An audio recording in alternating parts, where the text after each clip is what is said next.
on things like social media. But it wasn't just social media. I started having a really hard time finishing Netflix shows that I had committed to finish watching. There's even a show right now called Behind Her Eyes. And I'd committed to finish this 5-hour Netflix series because some of our Mindvalley authors were consultants on these series. But I've not been able to get past episode 2, and it's been 3 weeks. So something about this man's work is changing the way I run my days. But it's not just taking me away from social media and taking me away from Netflix. It's adding some really powerful attributes to my life. I'm reading almost twice as much as I read before. I'm finishing almost a book a week. I used to spend weekends working maybe 6 or 8 hours. Now my weekends are relatively clear, and I can dedicate that time to my kids. Why? Because I finish most of my work before day and Friday. And so I started noticing these changes happening in my life, but they were happening almost at an unconscious level.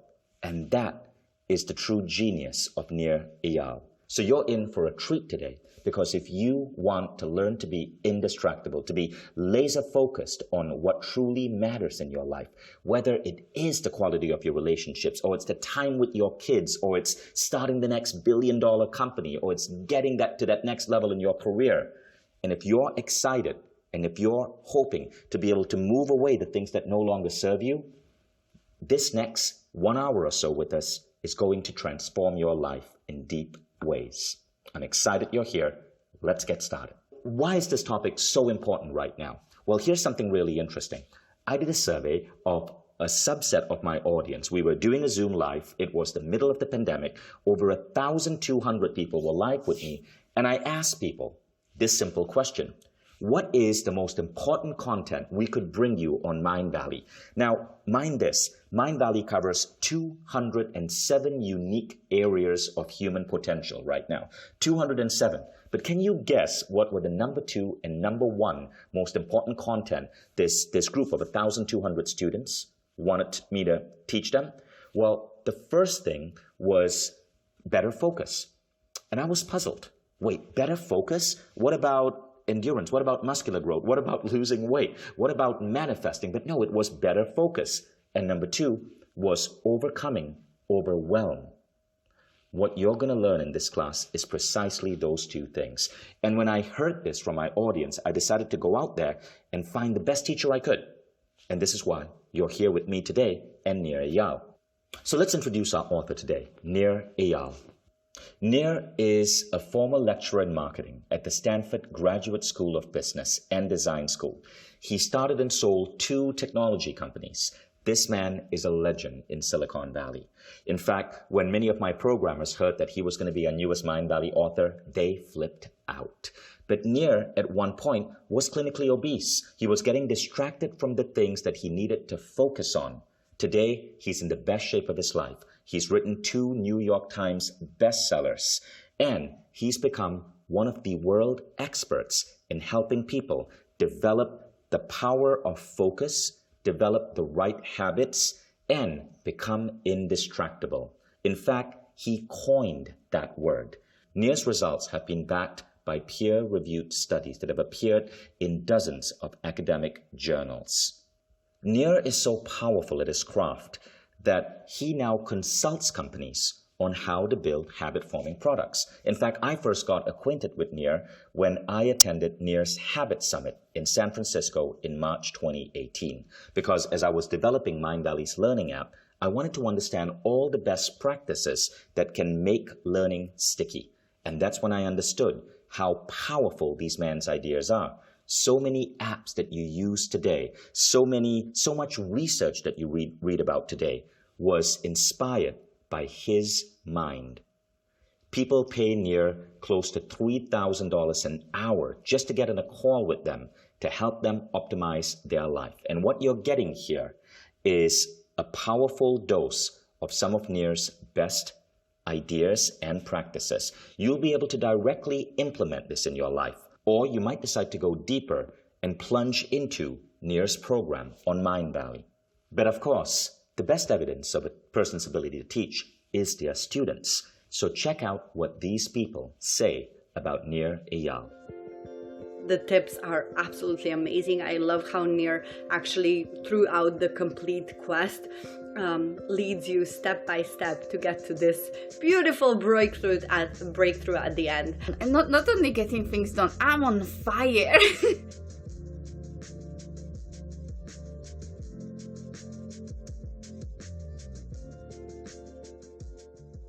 So I hope you enjoyed those case studies. Now, here's what's going to happen next. We're going to go deep into this training. But since this is a training on becoming indistractable, we need to start practicing right now. I want you to take your iPhone and shut it, or at least turn off notifications. Put it by your side. Do not get distracted by Skype or Facebook or Instagram. I asked Nir to step in front of our camera crew right now in the middle of his busy day and give you some mind-blowing ideas. In fact, Nir said, how deep should I go? And I said, Nir, look, I want you to teach some of your best content. People should be able to walk away from this class with their lives dazzled and changed. And he committed to it. This is content that you typically would get behind a paywall, but you're getting some powerful ideas here.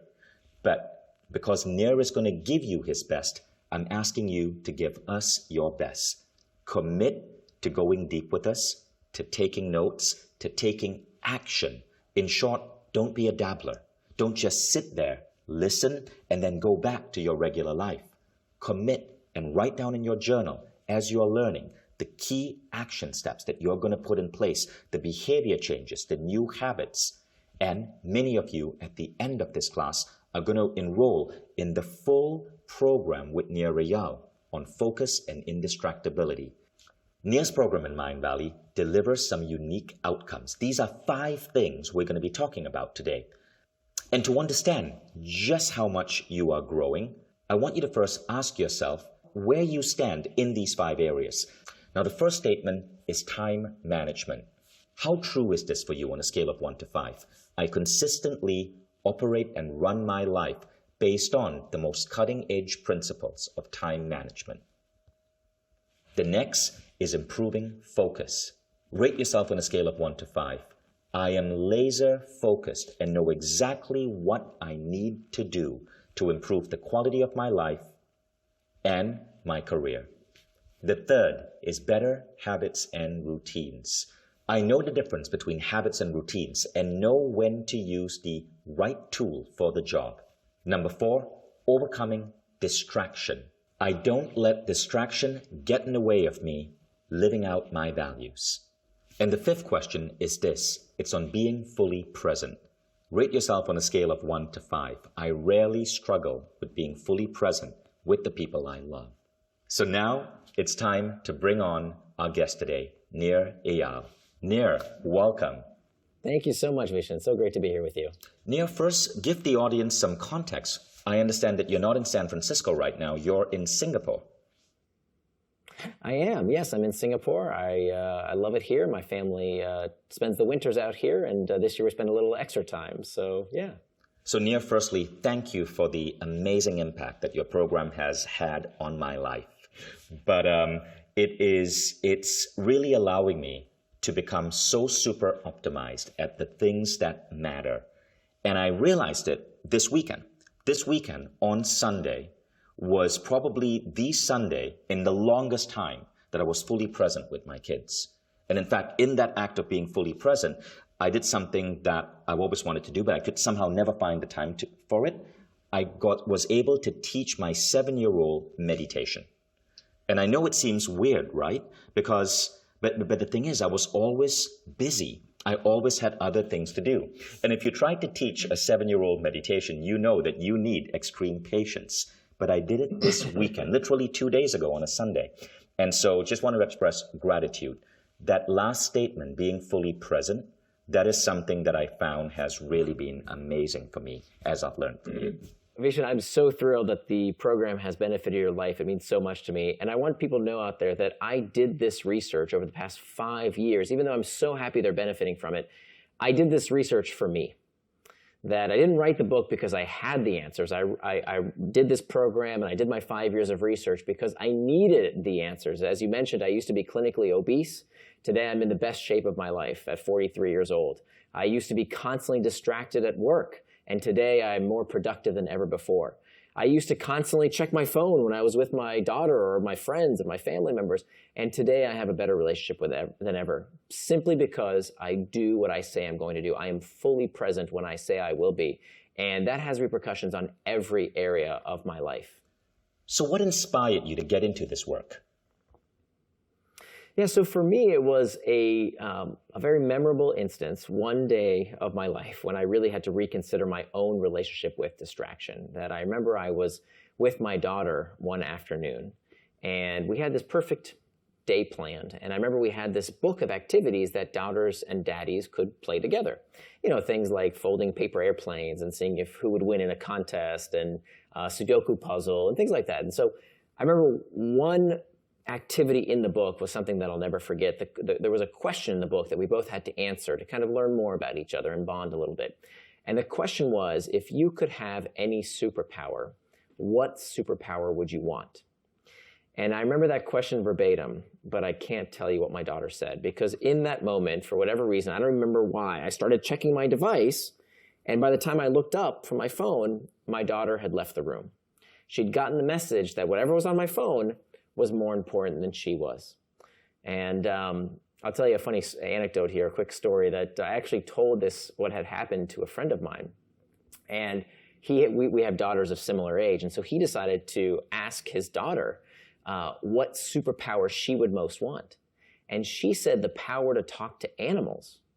And he said, that's funny, the power to talk to animals. Why would you want the power to talk to animals? And she said, so that when you and mommy are on your phones, I'll have someone to talk to. Oh, wow. And so that's when I realized this was not just a problem that I was experiencing. And if I'm really honest with you, Vishen, it didn't just happen with my daughter. It would happen when I was at work. And I would say, I'm going to focus on that project that I've been procrastinating on. I'm really going to, not do anything but that project. And yet, how was it that 30, 45 minutes later, I'm still checking email or scrolling a Slack channel or doing everything but that big project I said I was going to do? With my physical health, I would say I was going to work out. I would say I was going to eat right, and I didn't, and I wouldn't. When it comes to a meditation practice, I would say, I'm definitely going to make time for meditation, and I didn't. And I just got sick of it. And I said, why is it that despite knowing what to do, and I think so many people experience this today, we all know what to do. It's interesting that when you polled your readers, they said focus and feeling overwhelmed, because those things are connected. Our lack of focus in large part comes by the fact that we are overwhelmed with so much information. There's so much information out there that sometimes it can absolutely feel overwhelming. And the fact of the matter is, we all know what to do. Who doesn't know that to be healthy, you have to exercise and eat right? Does anybody not know that? We know that. Who doesn't know how important mindfulness and a meditation or a prayer practice is? We know. Who doesn't know that to have good relationships with the people we love, we have to be fully present? Who doesn't know that if we want our businesses to grow, we have to do the work, especially the hard stuff that other people don't want to do? So we know. The thing is that today, the critical skill is no longer access to information. We have the information. The critical skill, and this is why I call becoming indistractable the skill of the century. The critical skill is understanding, how do we get out of our own way? How do we stop being distracted so we can finally do the things we know we should do to have the kind of lives we deserve? Beautifully said. And it seems that this topic is more relevant than ever in our world today. Why is this? I think you're absolutely right. And what's interesting, I thought this was a new problem, right? I thought this was something that the internet was doing to us, for example. And when I started along this line of research 5 years ago, one of the things that I was surprised to learn was that this was not a new problem, in fact, that we find that the Greek philosopher Plato, 2,500 years before the internet, was complaining about distraction. He called it in the Greek akrasia, the tendency to do things against our better interest. So if Greek philosophers were complaining about distraction 2,500 years ago, it can't be because of our cell phones and the internet. This is an age-old problem. What is different today is that technology is more pervasive and more persuasive than ever before. And that is only going to increase. We are not going backwards. If you think the world is distracting now, just give it a few years. It's only going to become a more distracting place. And in large part, that's a good thing. I mean, we want products to be engaging. We want services to be things that are user-friendly and that we want to use. But here's the thing. The price of progress, the price of living in a world with so many amazing things in it, a world of abundance, a world of plenty, a world where for the first time, less people starve than are killed by diseases of excess like obesity and diabetes, this means we have to learn this new skill set. We have to adjust to the world of affluence, the world where we have an abundance of information as well as other things, which means we have to learn this new skill set because the companies won't do it for us. The news media is never going to tell you, oh, you've watched enough news. Their incentives aren't to keep you informed. Their incentive is to keep you watching because they monetize your eyeballs via advertising. That's their business model. The New York Times, Fox News, CNN, Facebook's, Twitter, all of them monetize the exact same way. Nobody is going to tell you you've had enough, right? If you go to the bakery and you say, I want a croissant, and then one more, the baker isn't going to say, oh, you've had enough, and we can't expect businesses to do that for us either. That we have to take responsibility for our behaviors. And even though these things are fantastic, I believe that we can find a way to get the best out of them without letting them get the best of us. But if we sit around and wait for someone else to fix this problem for us, if we hold our breath, we are going to suffocate. Beautifully said. So tell me about this beautiful word that you coined, indistractable. What does it mean to be indistractable? So it's a word I made up, and I made up that word because I wanted it to sound like a superpower. It sounds almost like indestructible. So back to that question that my daughter and I tried to answer that I wasn't present for, I vowed never to make that mistake again. And so I decided if I could have any superpower, the superpower I would most want, that you can realistically have, right? We can't fly in the air like Superman and throw webs out of our wrists like Spider-Man, but anyone can become indistractable. And so I made up this term to create an identity, a superpower that any of us can gain. And so let me just define that very quickly. So to become indistractable doesn't mean you never get distracted, okay? That's not what the word means. The word means that you strive to be as honest with yourself as you are with others. We all value honesty. If you ask the average person is pretty honest. They know that it's dishonorable to be a liar. We wouldn't want to lie to our kids, lie to our coworkers, lie to our friends. We all would hate to be called liars. And yet what I found in my life, and I know many people's lives, I would lie to myself all the time. I would say I was going to do one thing, and I would end up doing something else. I would say I was going to exercise, but I didn't. I said I was going to eat right, but I wouldn't. I said I was going to meditate. I'd skip. I said I was going to work on that big project. I'd procrastinate. And so I was lying to myself all the time. So an indistractable person understands why they got distracted and does something about it. And that's what the big difference is between distractible people and indistractable people. Distractible people keep getting distracted by the same things again and again and again. They keep cursing, oh, Facebook got me, email got me, the cigarette got me, cake got me. They blame all the stuff outside themselves as opposed to saying, wait a minute, this keeps happening again and again. An indistractable person says, okay, you got me once. Okay, fine. What am I going to do today to prevent getting distracted tomorrow? Paulo Coelho had a wonderful quote. He said, a mistake repeated more than once is a decision. A mistake repeated more than once is a decision. So a distractible person keeps making the same mistakes, getting distracted by the same things, and doesn't do anything about it. An indistractable person understands why they got distracted through this indistractable model that we'll talk about in just a minute, and they understand, I got it. I see what you did to me, distraction. I'm going to do something right now to make sure it doesn't happen again. I love that. And that leads me to the next question I want to ask you as an audience member, as someone who's attending this class today. If we could give you the power of being indistractable so that you could be focused on what you need to do to create what you dream of creating in your life, what would that be? What would you do with this power? Write it down. For some of you, it might be to change your relationship with members of your family. To others, it might be some big goal like completing a book or taking your company to the next level. To others, it might be the ability to move faster on your projects, to deliver output faster in less time, so your weekends are uncluttered. Dream for a moment and write it down.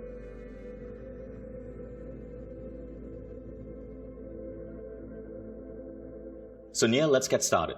Can you walk us through your model? Absolutely. So the first place to start is to understand what distraction is. The best way to understand what distraction is to understand what distraction is not. What is the opposite of distraction? If you ask most people what is the opposite of distraction, what's the antonym, they'll tell you it's focus. But it's not exactly focus. Focus is a great thing to do with your attention, but it's actually not the opposite of distraction. The opposite of distraction is traction. That if you look at the origin of the word, the Latin root for both words traction and distraction is trahare, which means to pull. Now, if you look at both these words, they both end in the same 6 letters, A-C-T-I-O-N, that spells action, reminding us that distraction is not something that happens to us, but in fact, it is an action we ourselves take.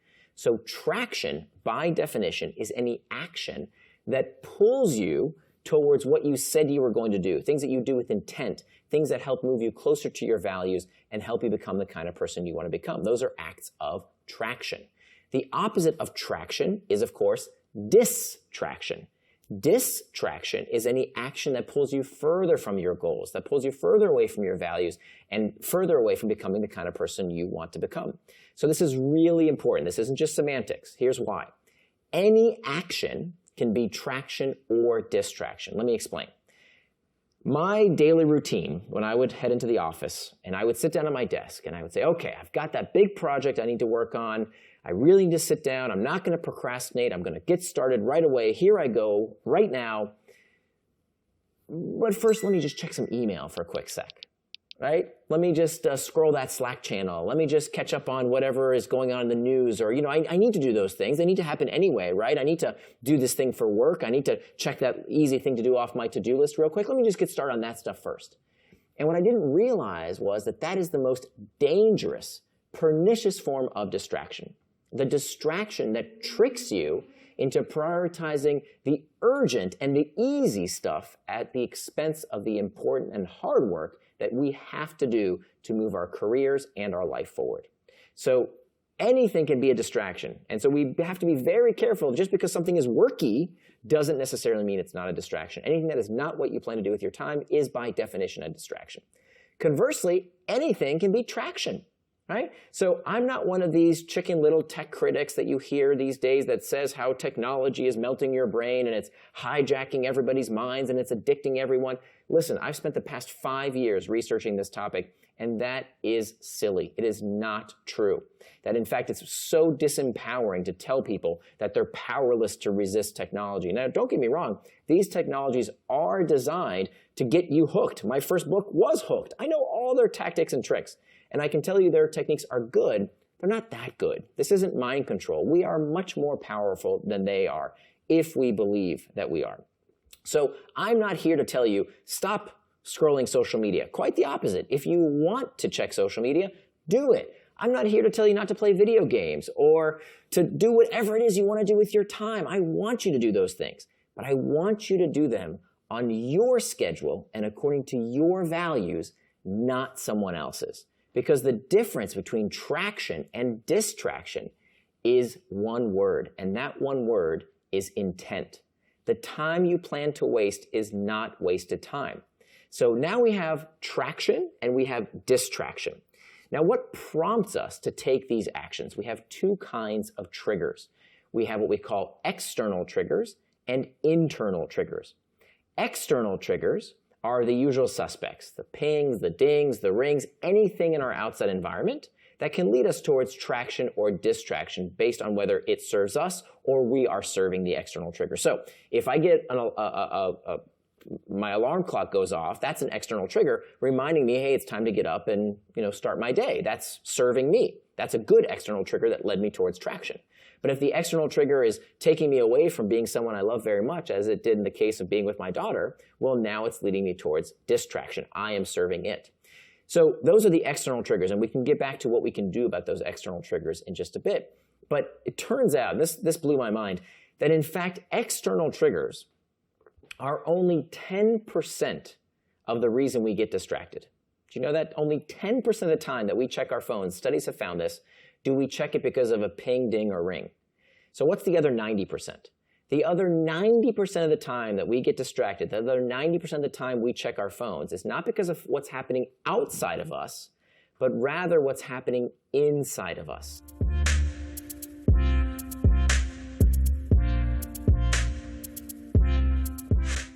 And what I learned in my 5 years of research about the psychology of distraction is that overwhelmingly, distraction begins from within because of these internal triggers. What are internal triggers? Internal triggers are uncomfortable emotional states that we seek to escape from. Boredom, loneliness, fatigue, uncertainty, stress, anxiety. These are uncomfortable sensations that we want to escape. And the solution to that discomfort is very often found in our devices or other distractions, which is why the first place to begin is to master these internal triggers. Because here's one fact that we have to remember. I want everybody to write this down. Time management requires pain management. Time management requires pain management. Because, listen, I've read through essentially all the research on distraction and focus and time management, and I will tell you, none of the tips and tricks, none of the gurus will help you, none of them will help you, unless we first deal with the fact that time management is pain management, because you will always find a distraction. It doesn't matter if it's too much news, too much booze, too much football, too much Facebook. You will always find escape unless you know how to deal with and master those internal triggers so they don't become your master. So that's step number one, mastering the internal triggers. The second step is to make time for traction. One of the biggest mistakes people make is that they have no idea what is traction for their day. So how can you call something a distraction unless you know what it distracted you from? And we can go into detail in terms of how do we turn our values into time by making time for traction in our day. So that's step number two.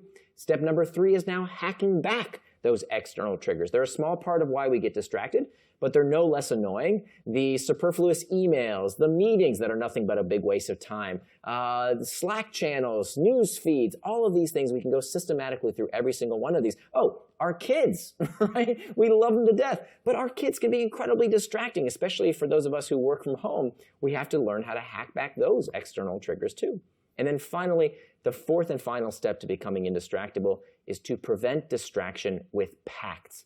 Pacts are the last line of defense. It's the firewall to help us prevent getting distracted so that if everything else fails, we have that last line of defense to make sure that we can stay on the task at hand. So those are the 4 steps to becoming indistractable, and anyone can do it.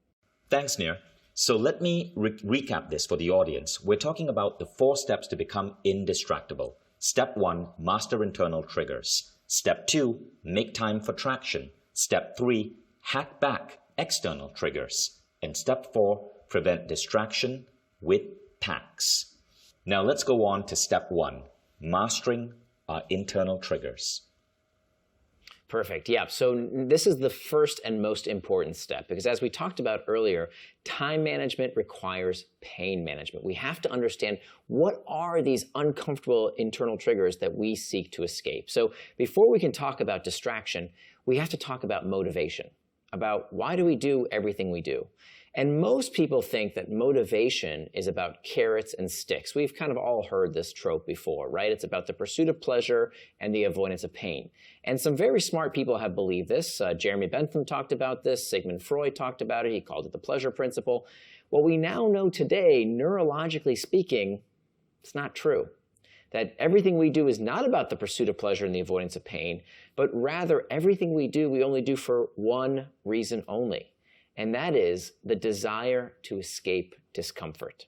The desire to escape discomfort. That neurologically speaking, everything we do, even the pursuit of pleasurable sensations, is about the desire to escape some kind of uncomfortable psychological state. Even craving, desire, wanting, lusting, those things are psychologically destabilizing. This is called the homeostatic response. We know this to be true physiologically, right? If you go outside and it's cold, the brain says, this is uncomfortable, you should put on a jacket. If you're hungry, the brain gets a message that you feel hunger pangs, so you eat. So that's how the body gets you to act to regulate physiological traits. And the same thing holds true for our psychological well-being, right? When we feel lonesome, we check social media. When we're uncertain, we Google. When we're bored, we check the news, stock prices, sports scores, lots of things to take our mind off of this discomfort. So that has to be the first place to start, is mastering these internal triggers. So if we know that all human behavior is spurred by a desire to escape discomfort, and that therefore time management is pain management. Time management requires us to learn how to master these internal triggers. We have to start by learning techniques to have arrows in our quiver ready to go so that when we feel discomfort, we know what to do with it. So I don't have time to go into all the dozens of techniques that you can use, all those arrows in your quiver that you're going to have ready, but I want to give you one very powerful technique that I use almost every single day, and this is called the 10-minute rule, and you can start using it immediately. So here's what I want you to do. The next time that you feel like you're about to get distracted from a task, right? Whatever it is that you're doing, whether you're working on that big project that you want to prioritize, whether it's you're trying to lose weight on a diet, whether you're trying to make sure you make time in your day to be fully present with your family or meditate or whatever it is you want to do with your time, and you find yourself tempted towards distraction, here's what I want you to do.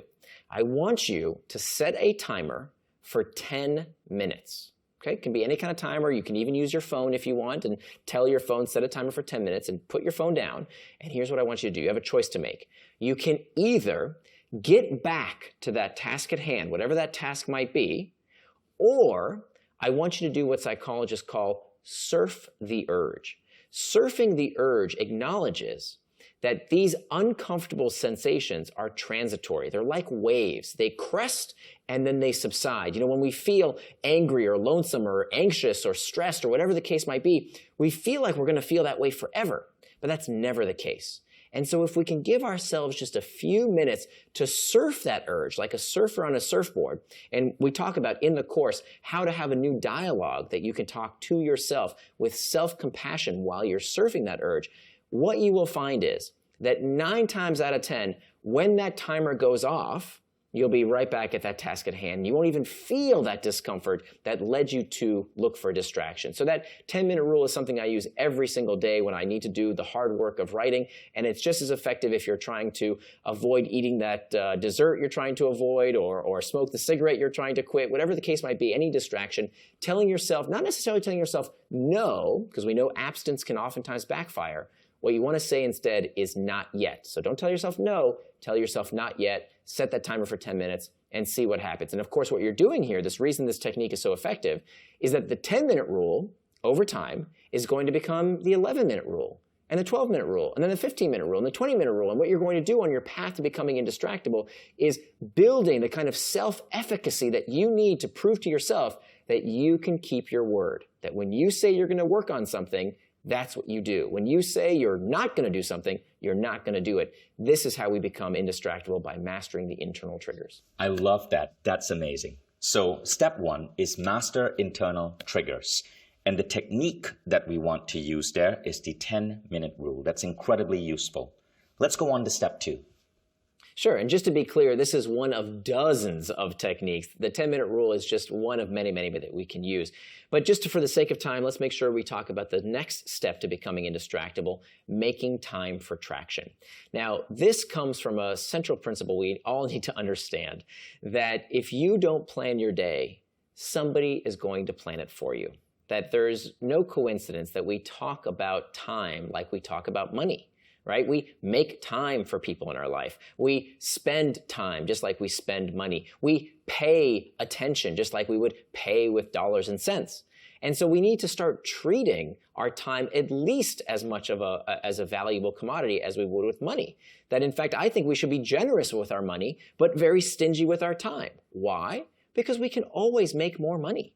right? You can always make more money. You cannot make more time. I don't care if you're Jeff Bezos or Bill Gates. It doesn't matter how much money you have. They also have the same amount of time that you have, the same 24 hours in every single day. But here's the problem. Most people out there say they're distracted, right? They say, oh, my phone distracted me and I did this and that, and my boss wanted this and my kids wanted that. I couldn't focus. I couldn't do what I wanted to do because I had all these distractions in my life. But when you actually ask them, wait a minute, what did you plan to do with your time? What did you actually get distracted from? Show me your calendar. You know what they show you? Most people? A big white, blank, perfectly pristine day with nothing on it. So here's the thing. How can we call something a distraction unless we know what it is distracting us from? You can't call something a distraction unless you know what it's distracting you from, which is why in order to become indistractable, we have to define how we want to spend our time. Now, how do we do that? We turn our values into time. We turn our values into time. So what are values? Let's define values very quickly. Values, it's another one of these words we toss around, but when you press people and say, well, what does that actually mean? Here's my definition of values. Values are attributes of the person you want to become. Values are attributes of the person you want to become. And it's not up to me or anyone else to tell you what your values should be. You have to decide what your values are based on the person you want to become. So what I want you to do, here's another one of the techniques that we discuss in the course more in depth, but something you can adapt in your life today, is I want you to start building a time-boxed calendar. A time-boxed calendar uses this technique that has been studied in thousands of peer-reviewed studies published in journals the world over, thousands of times. It uses a technique called setting an implementation intention, which is just a fancy way of planning out what you want to do and when you want to do it. So I want you to build a time-boxed calendar. How do you do that? What I want you to do is to look at the week ahead, and then I want you to ask yourself, how would the person I want to become spend their time in these 3 life domains I'm about to share with you? The first life domain is you. You are at the center of your life. You're the most important person in your world. If you can't take care of yourself, you can't take care of other people, you can't improve your organization at work, you can't improve the world, you have to take care of yourself first. So when people talk about their values, oh, health, I really value my health. My health is very important. But do you have time in your calendar for exercise? Do you have time in your calendar for rest, right? We all know how important sleep is. We've heard this to death, all the research about how important sleep is.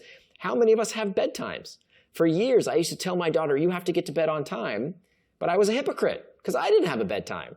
So have that time in your schedule, anything that you need for yourself. Now, by the way, I'm not just saying the worky, productive stuff. I want you to have time for fun as well. Whatever is important to you. If you like playing video games, great. Put it on your calendar. Prayer, meditation, long walks, whatever it is you want to do with your time to take care of yourself, reading, courses, put it on your schedule. Next are relationships.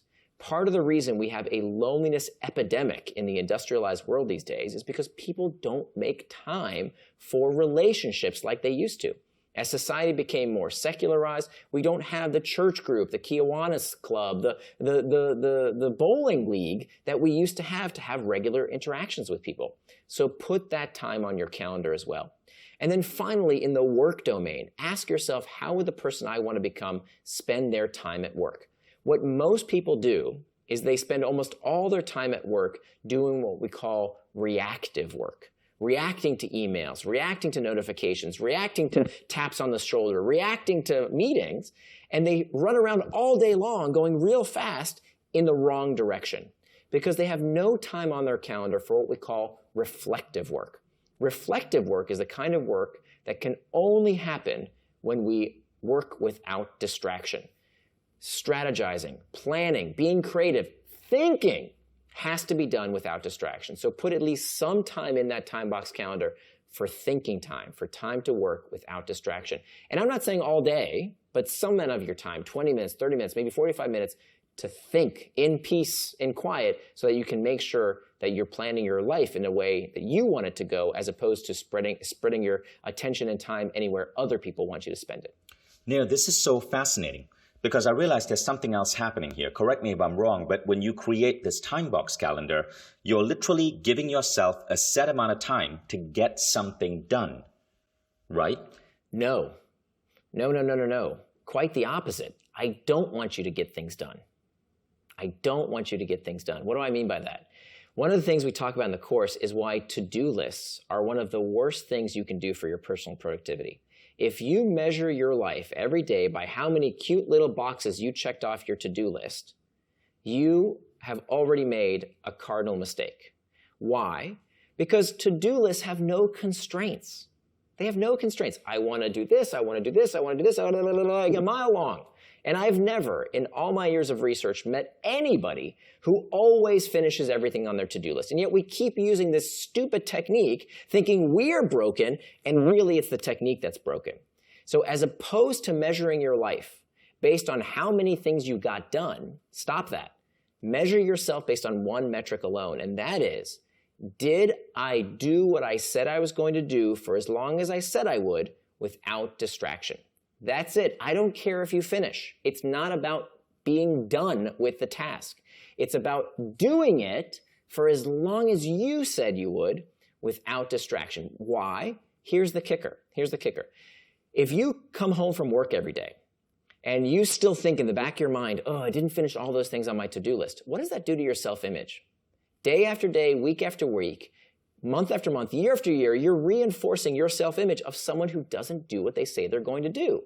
Loser. How does that feel? You start believing this about yourself.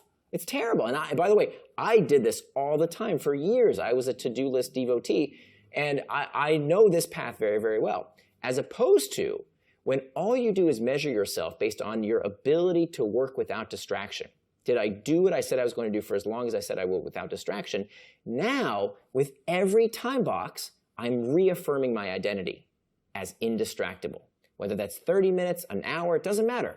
I did what I said I was going to do without distraction. It doesn't matter if I finish. Now, here's the real interesting part.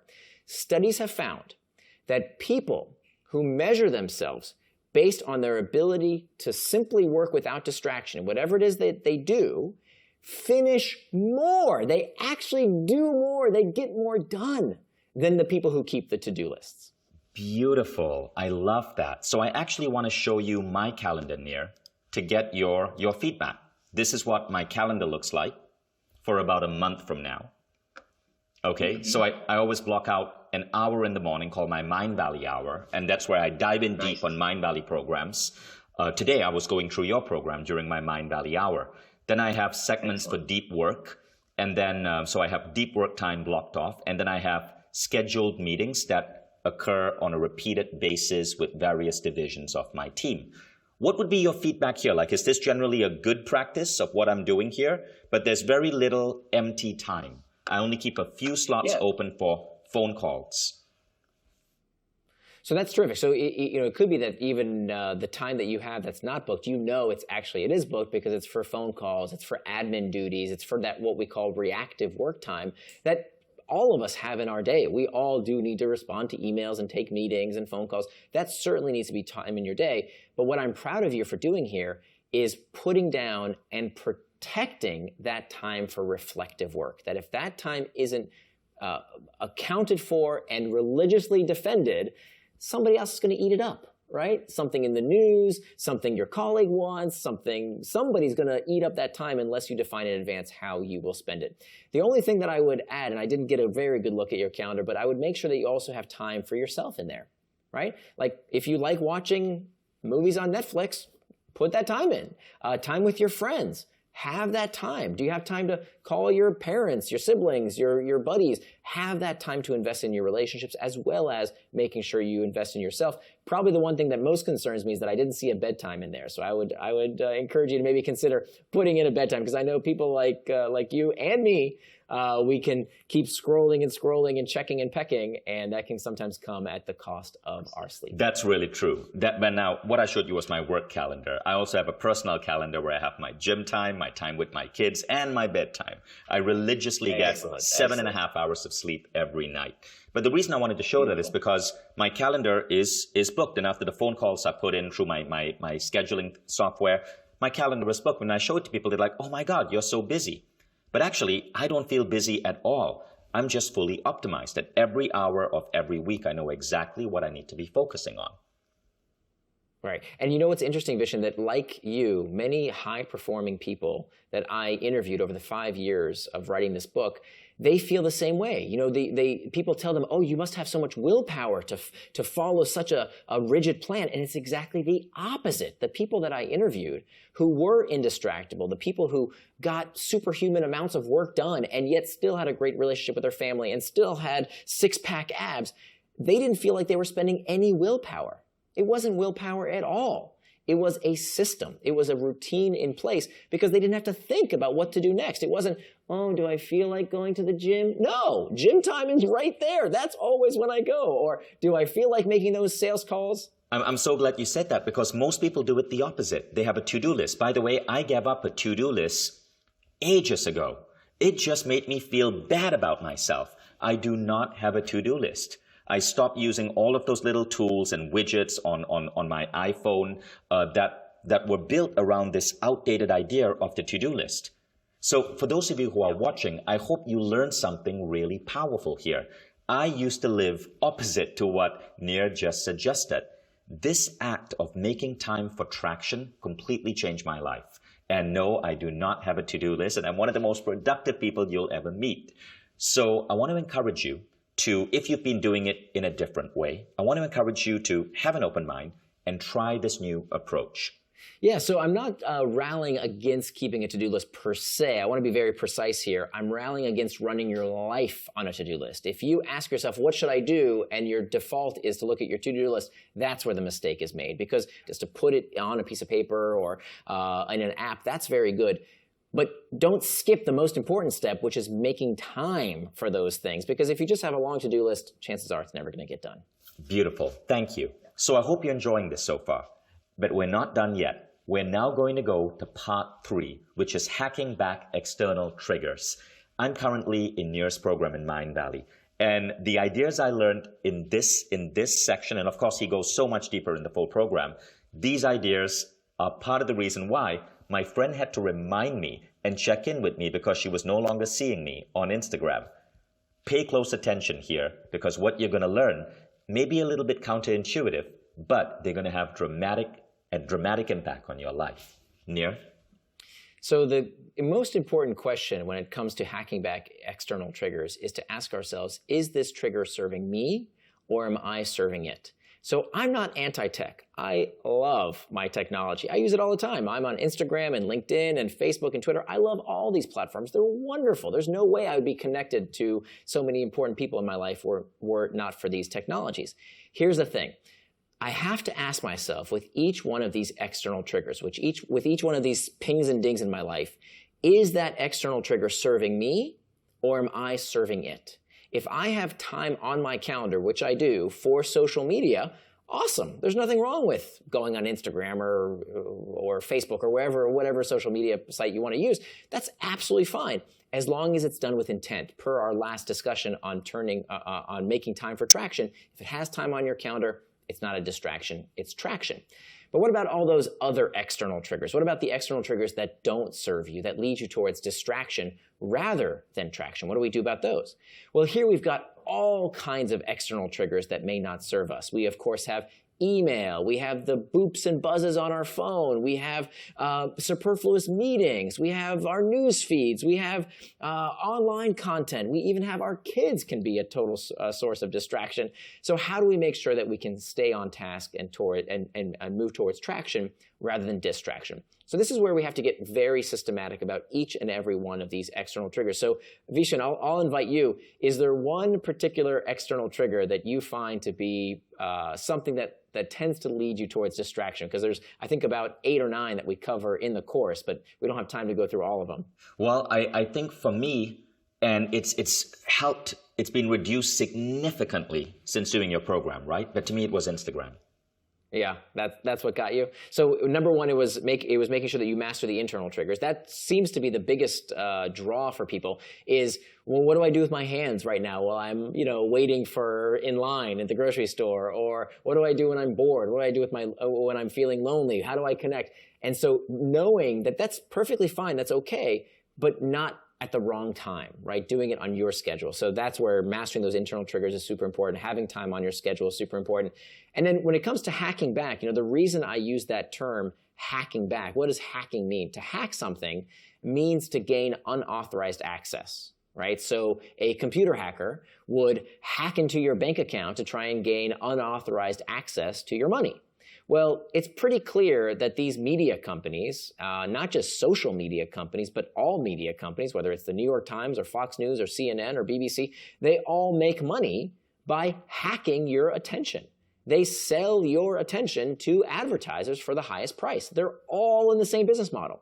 And given that none of them are going to tell you you've had enough, please stop reading our site right now, please go away from the app, they're never going to tell you to do that. We have to decide for ourselves how we can hack back. I'm just giving you just a few techniques here. There's way more that's in the course as well. All kinds of technologies that you can use. Most of them are absolutely free that we can use to hack back. That's amazing. That's amazing. Now let's go on to the fourth step.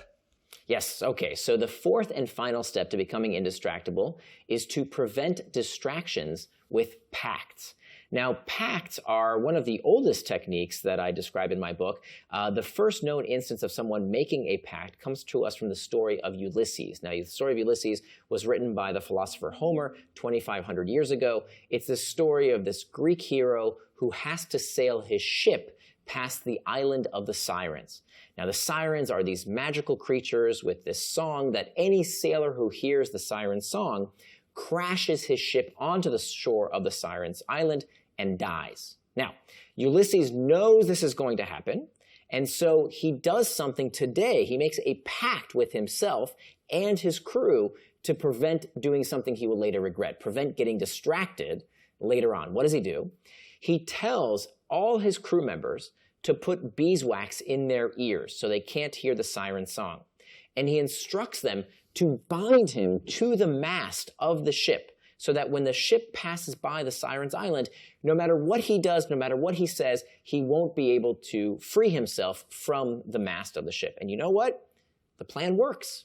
He's able to sail right past the Sirens Island because he took steps today to prevent getting distracted and doing something he later regrets. So how can we use this in our own life? How can we utilize what today we call Ulysses pacts? So there are different kind of pacts we can use, but I want to say a little disclaimer here that this technique has to come last. Okay, what I'm about to tell you, I want you to utilize only after you've done the other three. If you don't do this in the proper order, you will fail. Okay, you have to first master the internal triggers, then make time for traction, then hack back the external triggers, then only as a line of last defense, then you can use this technique I'm about to tell you. So there are three types of pacts, which we go into much more detail in the course. We can make a price pact, an effort pact, and then finally an identity pact. So I want to tell you real quick about what's called an effort pact. In my own life, when I was writing my book, doing my 5 years of research that went into this course that we've made together, I found that one of the places in my life that I kept getting distracted from was going to bed on time. And I know we've known each other for many years, Vishen, so I want to get a little personal here, if it's okay with you. I want to tell you about my sex life. And it's not very exciting because I've been married to the same woman for over 20 years now. But I'll be honest with you that a few years ago, we found that night after night, when we wanted to be intimate, we found that we were going to bed and yet I was fondling my phone and she was caressing her iPad as opposed to us being together.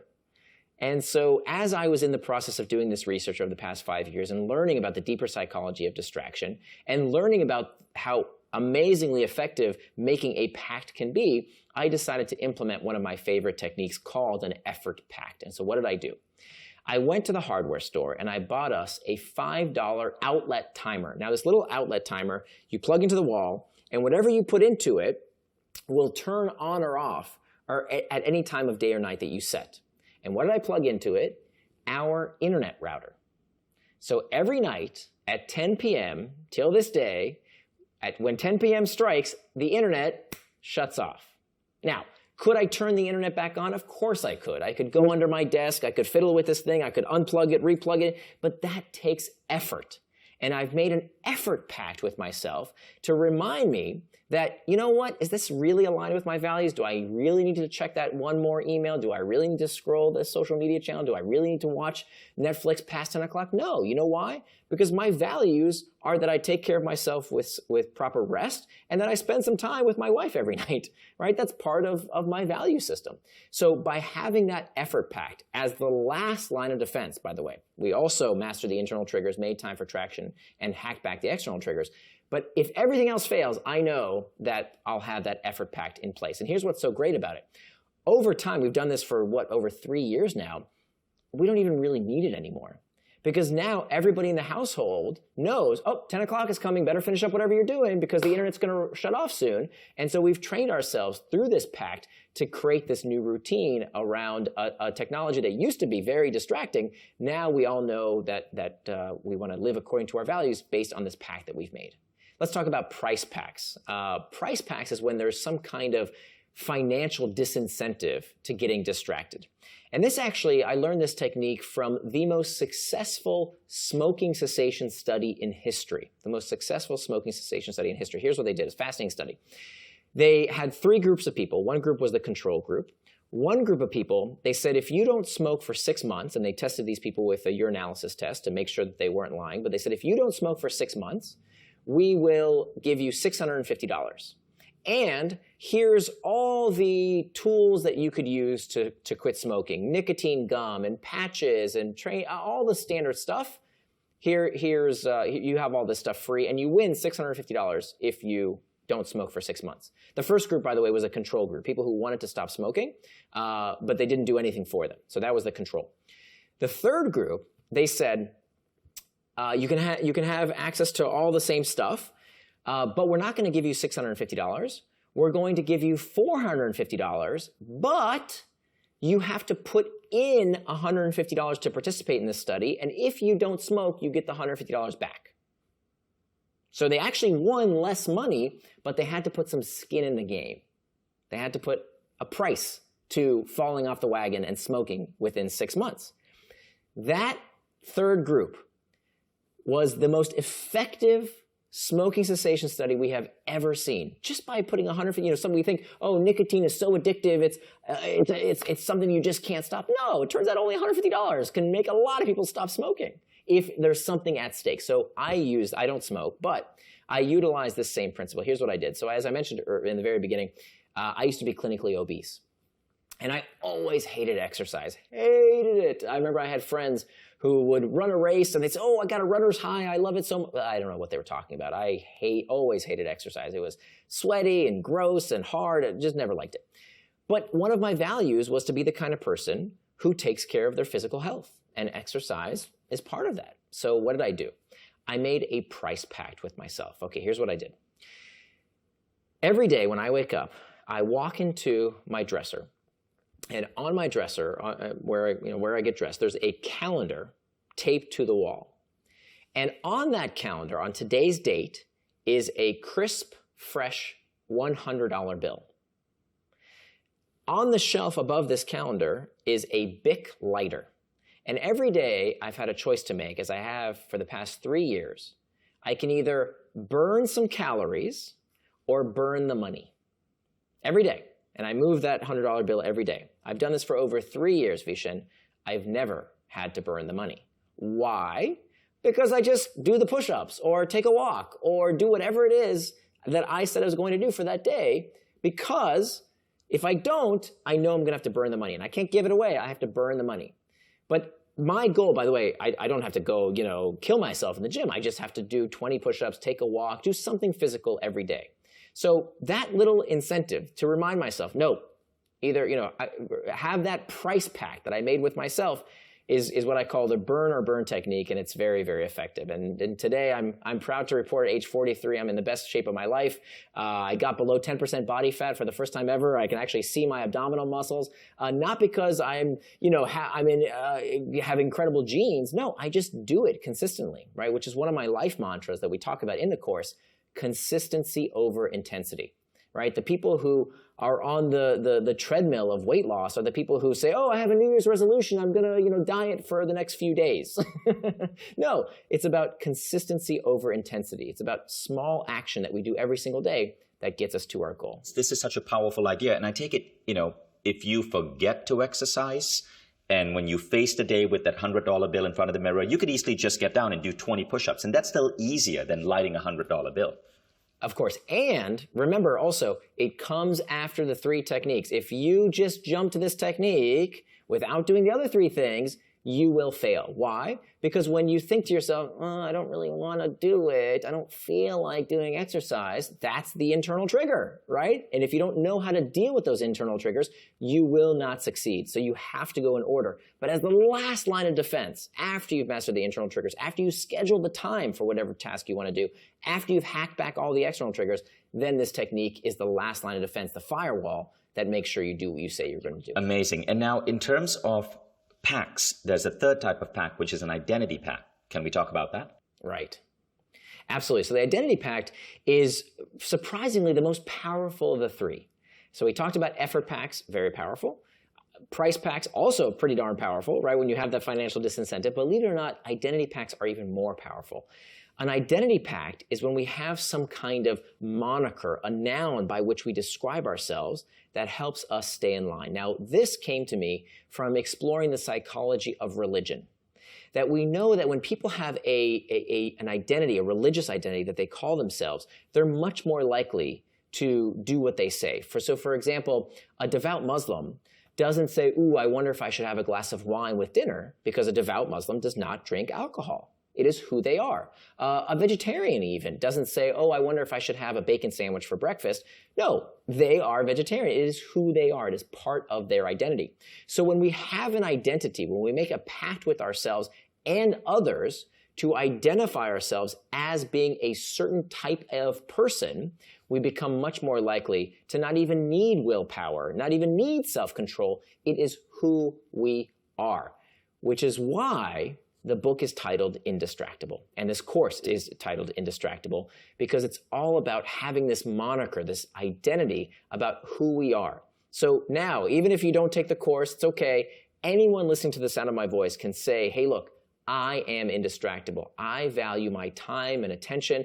I don't want my time and attention to be controlled by other people and manipulated by other people. I decide for myself how I will spend my time, my attention, and how I will choose my life, because that is who I am. Which might mean, by the way, Vishen, I don't check social media 5 times a day. Sorry, that's not what I do. It's not who I am. I'm sorry, I won't respond to every text message in 30 seconds. And you know what? If you go out to lunch with me and you start using your phone across the table, I'm going to call you out. Just like I would if you lit up a cigarette in the middle of a restaurant, I'm going to call you out for using a phone when we want to be present both in body and mind, because I am indistractable. I love that. I love the concept of identity packs. That's some powerful stuff. I've been using this for years, and it's one of the most powerful toolkits I have for personal transformation. Nir, thank you so much. This was really powerful, and I love what you just shared about work. So now we've come to the end of this training, and we're now going to take